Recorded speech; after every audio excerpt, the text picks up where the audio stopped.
The UK government has banned the entry of Islamic speaker Dr. Zakir Naik, saying that they found some of his comments recorded earlier objectionable. Dr. Zakir Naik spearheads the Islamic Research Foundation based out of Mumbai. And to talk about this issue exclusively with us on Headlines today is Dr. Naik himself. Doctor, when you first heard of the decision that has been given that you are not allowed to enter United Kingdom, what's your reaction to that first? The first time I heard officially was on the 17th of this month, day for yesterday, and I got an official letter from the UK High Commission. And my reaction to it is I feel that because Islam is spreading very fast in the Western countries, in Europe as well as America, and they know very well, the UK government knows very well as according to statistics, the most popular Islamic satellite channel in the world, it is Peace TV.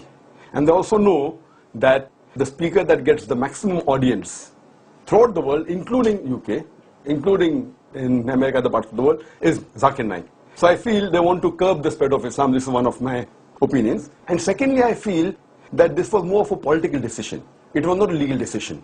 Because they know very well, they are aware of my speeches, and they know that I am very much against violence and against terrorism. So it was a political decision that they have taken some of my speeches out of context and presented to the media as though I'm promoting terrorism. So they're killing two birds with one stone. They are curbing the spread of Islam as well as trying to prove that this government is against terrorism.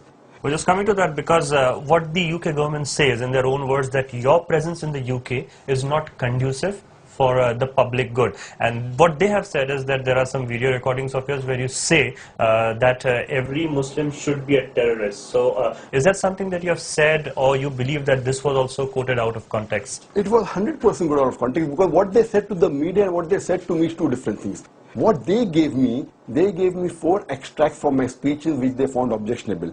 Part of the speech does say that I said that every Muslim should be a terrorist. But in context I'm reading, it's clearly mentioned in the letter that there are objections that, and I said, terrorist by definition means a person who terrorizes. When a robber sees a policeman, is terrified. So for a robber, a policeman is a terrorist. So in this context, every Muslim should be a terrorist to a robber.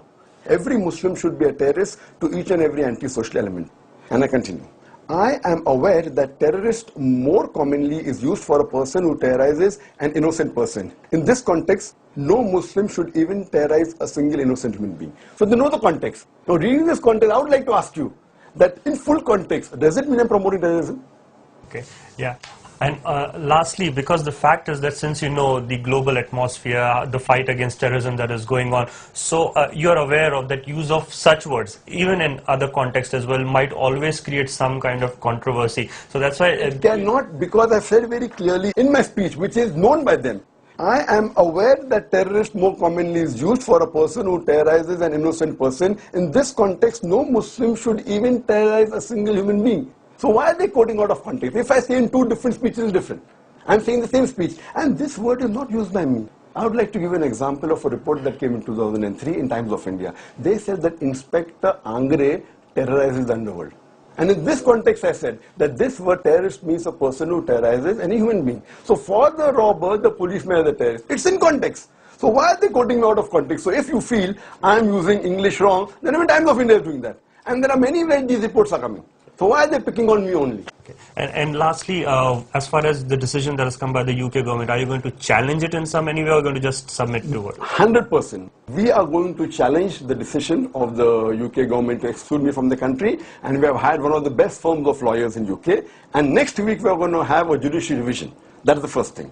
Secondly, we have got thousands of phone calls and hundreds of thousands of emails from Muslims saying what should we do. They want to do a protest. I said, if you do, it's your choice, but see to it that the protest is peaceful. And secondly, it's a test for the politicians of UK, whether Muslim or non-Muslims, that do they stand out for truth or do they care for more of their seats. And also request the Indian politicians that they should see that an Indian citizen who promotes peace and is popularly known throughout the world. I'm known for speaking against terrorism and violence.